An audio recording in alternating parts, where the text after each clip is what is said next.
Hey, what's up everybody? This is your favorite homeboy and I have with me Autumn, my beautiful wife here for another Pocono update since it's January 2021 and we've got some big changes. If you found our channel looking for vacation rental information or information on the Poconos, we're just two regular people buying vacation rentals. We just have three and we just started probably 2 years ago.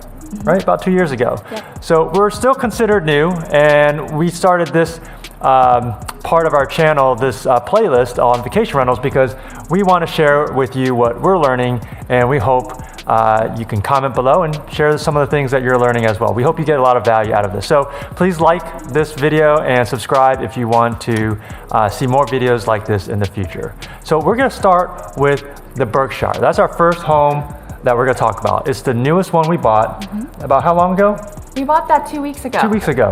We're traveling in New York, drove down to Pennsylvania, closed on the home, went to carbon search and settlement, signed the paperwork, got another big mortgage on our plate, and so now we got to start making money, right? Yep. Even though it's turnkey, we still had to do a lot of work on the back end, right? Yeah, whenever someone says turnkey, I kind of like scoff at that because I don't really like that term. She does all the work still. A lot of work that's involved in a turnkey home. But I guess what that means is you can turn it around quickly for rental right away. So on the Greatyrenees house, we had a lot of work that we needed to get done for several months before we could even rent it out. But these turnkey homes, we can rent it out like within a week or so.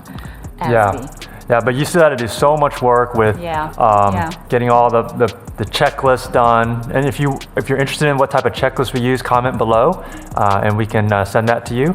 But what were some other work that you had to do? I actually thought, well, maybe I should create a checklist this time so that I don't have to, recreate the wheel. So that's what I did this time around. But yeah, some of the stuff that we needed to be done, make sure that the utilities and stuff are turned over to our name. So find out what utility companies are in that area for that house.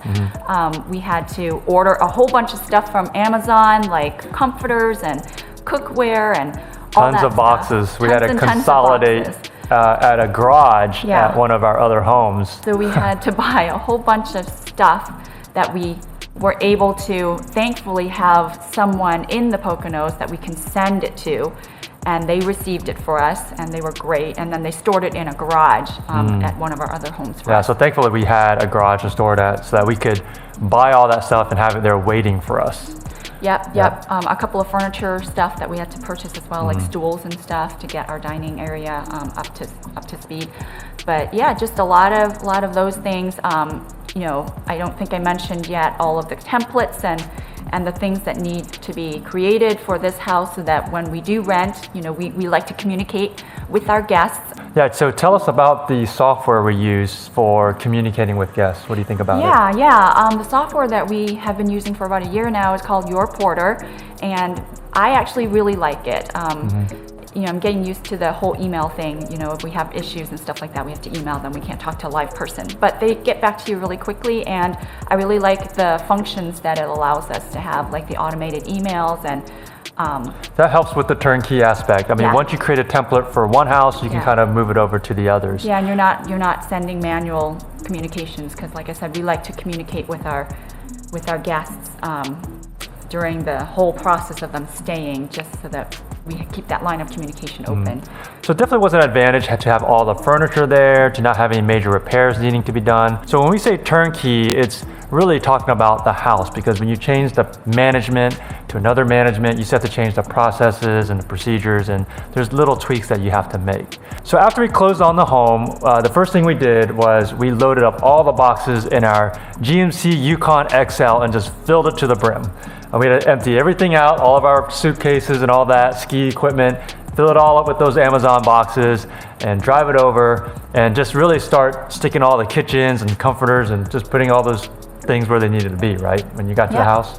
Yeah, I went through the kitchen first and just looked at all what was already there and kept what we could use, got rid of the stuff that we couldn't use, and then added the new stuff. Yeah, we had to clean out all the owner closets. They had a lot of junk there, so we just kind of consolidated all that junk. And while you were working on that, I was labeling the doors, because we like to label our doors, bedroom 1, bedroom 2, so we don't have to say to left, the first one on the left, we can actually have bedroom 1, 2, or 3, and it's a lot more clear. It's been really helpful. We put a smart lock on all of our properties, Schlag.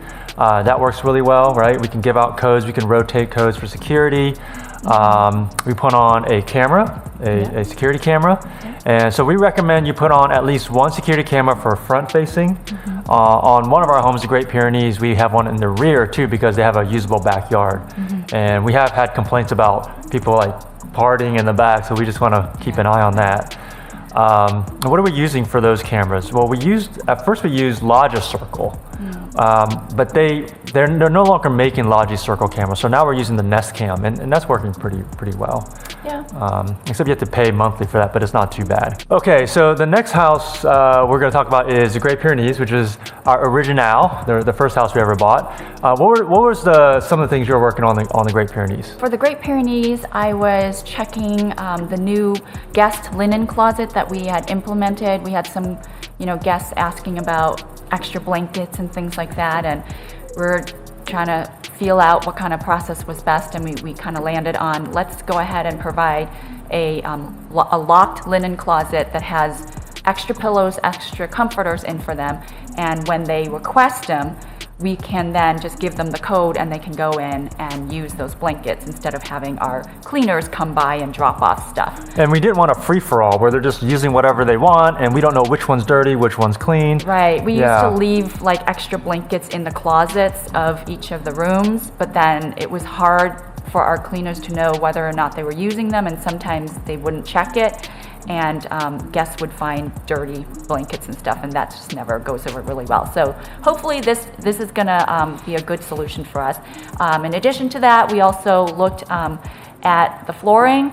We want to get rid of, there's a couple of rooms that still have carpet in there, and we just want to get rid of those carpeted areas. So we got some estimates for the flooring for a couple of rooms, and we put down a deposit for 2 of the rooms. Came out to about $10 a square foot installed for removing the carpet, putting down the wood floors, which is reasonable. It's sand and finish, it's good quality wood floors, and it matches the rest of the house, and he does a good job. Yeah. If you want a referral to that flooring guy, comment below. We're happy to help you out with that. While you're working on that, me and the kids were moving out this old kind of like hockey table. It was cracked, and it wasn't good to just let it continue to deteriorate and continue to include it in the photos. So we just took it out, and instead of waiting for people to complain about it or like, hey, where to go? It's in the pictures, but it's not working or it's not here. We just took it out and took new pictures.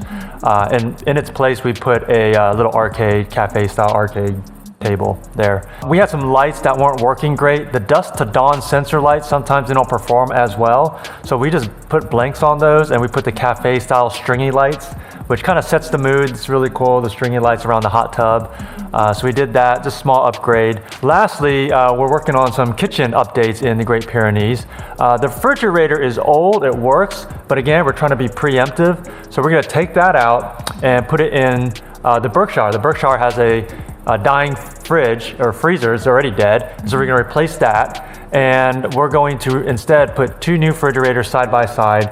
And so that's going to be an upgrade because it does sleep, 20 people, 22 people? 22. 22 people. So we figured 2 refrigerators and 2 freezers would be good. So we're going to have that side by side in the kitchen. And then lastly, we're just doing some kitchen remodeling. We're going to take out the center stove, that's the built-in stovetop, and take out some built-in ovens, double ovens. And instead we're going to replace that with shelving, a nice center island with no stove in the middle. That way you can use the entire island surface. Yeah, there's not much counter space in the kitchen, so that'll be a nice thing. A nice addition is the counter space. Yeah, have more counter space, and then replace all that with just a normal stove that a freestanding stove. That way if it goes out in the future, it's much easier to replace. All right, anything else on the Great Pyrenees? That wraps it up for the Great Pyrenees. Okay, our third house is the Khaki Campbell. All right, so at the Khaki Campbell, we currently have a guest staying there, so we weren't able to go into the house and do much, but we did have our refrigerator thing that came up. Our fridge there kind of just died out of the blue. So we had to quickly act on that. What we ended up doing was, we quickly ordered a new fridge, but that takes a couple of days for it to come in. Which is surprising because in this day of COVID, things are taking weeks. So thankfully, it was a few days. So it was the freezer that was the problem, and what we did was we have an extra fridge at the Greatyrenees, which we took the extra fridge and we brought it to the Khaki Campbell for the guest, and they were super happy about that. They were really, really pleased that we were able to act pretty quickly and solve this problem for them. Yeah. Very great guest. So lesson learned, if you're a vacation rental owner, backup fridges are great, or just having redundant fridges, having two fridges so they can use. So if one goes out, at least you still have one other. Yeah. So the last thing we did is we had a couch that was in the Khaki Campbell. It developed a little tear. So just with that whole proactive mindset, rather for us to wait to get another complaint about a couch that's ripping, we took it out of commission and ordered a new couch for it. Actually, it's still there, and we'll take it out and reupholster it once the new couch gets there, right? Yep. So we mentioned a couple of resources, Autumn's checklist, and some of these other things that we're doing. We mentioned a new idea, not just having a locked owner's closet, but a locked guest closet, and a couple other things. So if you want more details on that or had questions, feel free to comment below. And we hope you liked and enjoyed this video of our Pocono update for January. Let us know what you think in the comments below. This is your favorite homeboy, signing out.